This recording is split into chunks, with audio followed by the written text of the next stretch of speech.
Prime time bulletin में मैं शैला आपका स्वागत करती हूँ। केंद्र की मोदी सरकार ने अपने दूसरे कार्यकाल का चौथा बजट आज यानी 1 फरवरी 2022 को पेश कर दिया है। बता दें कि केंद्रीय वित्त मंत्री निर्मला सीतारमण ने चौथी बार आम बजट को पेश किया है। उन्होंने कोरोना महामारी का जिक्र करते हुए कहा कि हमें उम्मीद है कि भारत अपनी विकास यात्रा जारी रखेगा।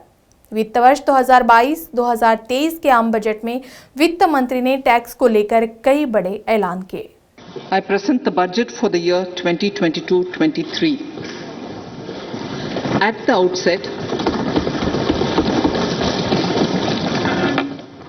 the overall sharp rebound and recovery of the economy is reflective of our country's strong resilience. India's economic growth in the current year is estimated to be 9.2%, highest among all large economies.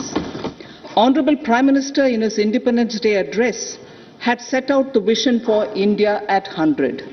By achieving certain goals during Amrit Kal, our government aims to attain this vision. They are complementing the macroeconomic level growth focus with a microeconomic level all-inclusive welfare focus, promoting digital economy and fintech, technology-enabled development, energy transition and climate action, and relying on virtuous cycle starting from private investment with public capital investment, helping to crowd in private investment.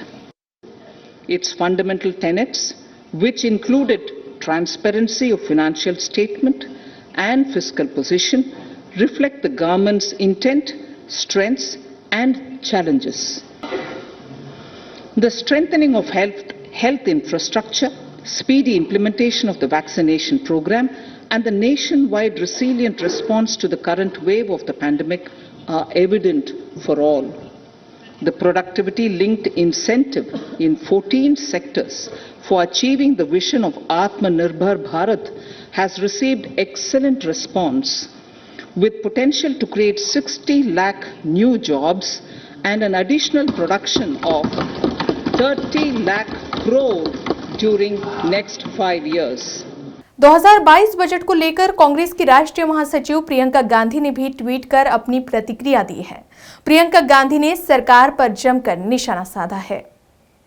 वित्त मंत्री निर्मला सीतारमण द्वारा लोकसभा में आज वित्त वर्ष 2022-23 का budget पेश किया है। इसको लेकर कांग्रेस की राष्ट्रीय महासचिव प्रियंका गांधी ने भी ट्वीट कर अपनी प्रतिक्रिया दी है। प्रियंका गांधी ने ट्वीट किया, न किसानों की आय दुगनी, न मध्यम वर्ग को टैक्स में छूट, न महंगाई से निजात, न छोटे उद्योगों को राहत, न युवाओं को रोजगार, बस पुराने हो चुके जुमले और सब्सिडी पर प्रहार। यही है मोदी सरकार के बजट का सार।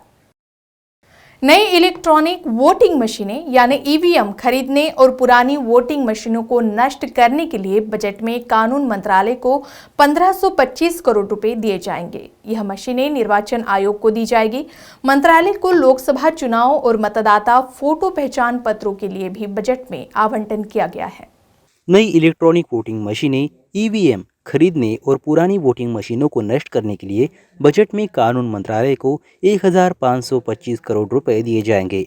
यह मशीनें निर्वाचन आयोग को दी जाएगी।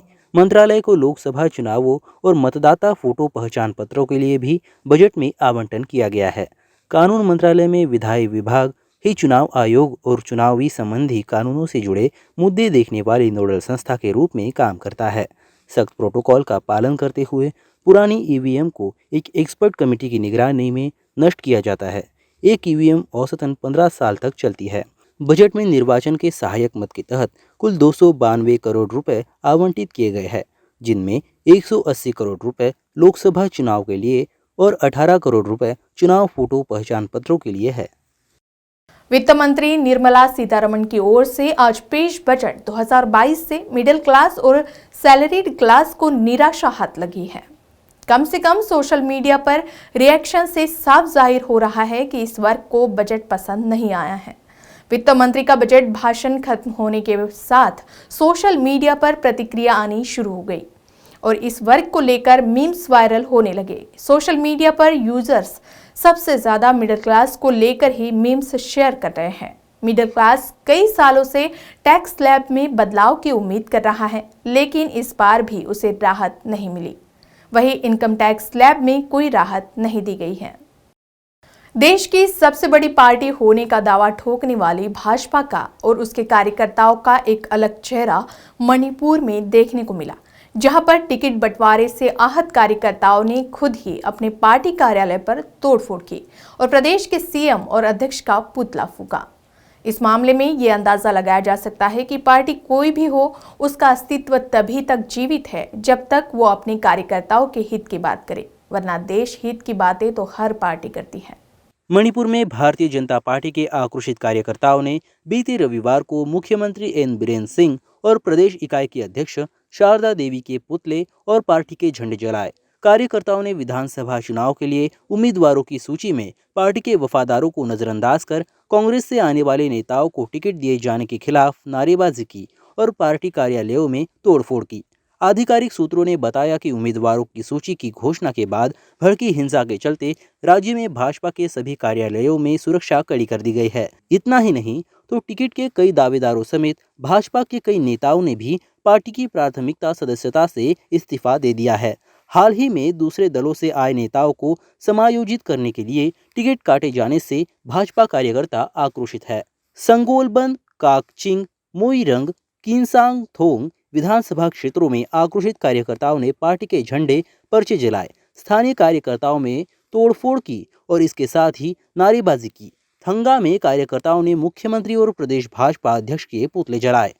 टिकट नहीं मिलने पर पूर्व मंत्री निमाई चंद लुवांग और थंगजाम अरुण कुमार ने पार्टी की प्राथमिक सदस्यता से अपना इस्तीफा दिया।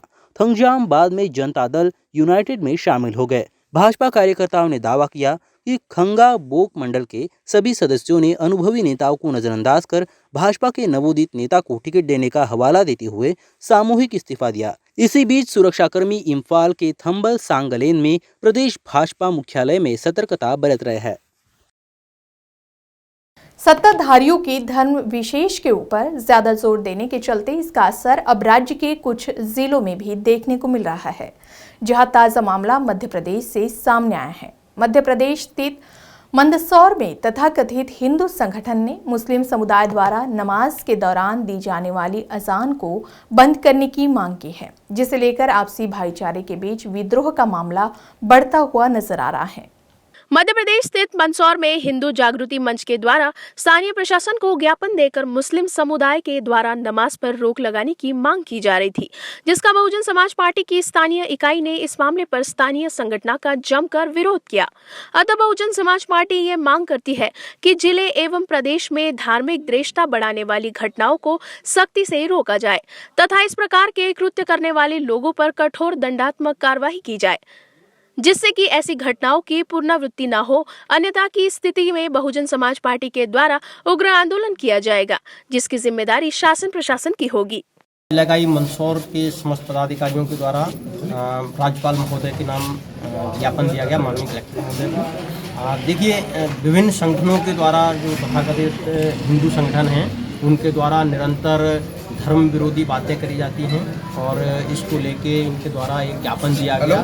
जो अजान मस्जिदों से पढ़ी जाती है उसको बंद कराने के उद्देश्य से ज्ञापन उन्होंने दिया था, जिससे ये प्रतीत होता है कि ये लोग धार्मिक संघर्ष विकसित करना चाहते हैं देश में, धार्मिक रूप से लोगों में बिखराव पैदा करना चाहते हैं और आपसी सौहार्द और जो प्रेम भाव है उसको कहीं न कहीं चोट पहुंचा रहे हैं, जो कि देश के लिए बहुत ही घातक है और पूर्णतः गैर संवैधानिक होकर और ये धर्म की स्वतंत्रता के अधिकार में हनन है, जो कि पूरी तरह से उचित नहीं है। ठीक इसी तरह से एक शिक्षक के द्वारा, जो कि शासकीय सेवा में वर्तमान पद पे शिक्षक है, उसके द्वारा धार्मिक भावनाओं को आहत करने के लिए धर्म विरोधी वक्तव्य सार्वजनिक रूप से दिए गए, जो कि पूर्णतः अनुचित है और शासन प्रशासन के द्वारा आज दिनांक तक उस शिक्षक के विरुद्ध भी कोई कार्रवाई नहीं करी गई है।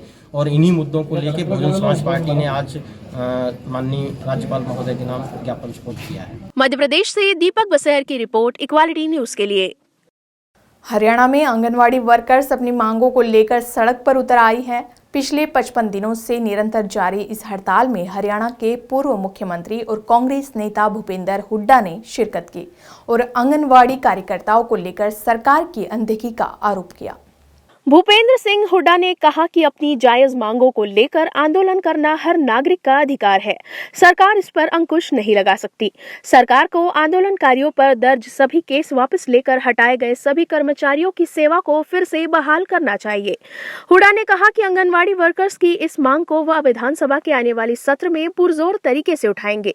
साथ ही उन्होंने आश्वासन दिया कि अगर मौजूदा सरकार आंगनवाड़ी वर्कर्स की मांगों को नहीं मानती तो भविष्य में उनकी सरकार बनने पर इस मांगों को माना जाएगा। शिक्षा के मंदिरों में ही अगर अधिकारों का हनन होता तो क्या कहे। कुछ इसी कड़ी को जोड़ता हुआ एक मुद्दा कर्नाटक के उडुपी जिले स्थित एक सरकारी महिला कॉलेज में सामने आया है, जहां की एक छात्रा ने कर्नाटक के ही उच्च न्यायालय में रिट याचिका दायर करके कक्षा के भीतर हिजाब पहनने का अधिकार दिए जाने का अनुरोध किया है। याचिका में यह घोषणा करने की मांग की गई है कि हिजाब पहनना भारत के संविधान के अनुच्छेद 14 और 25 के तहत एक मौलिक अधिकार है और यह इस्लाम की एक अनिवार्य प्रथा है।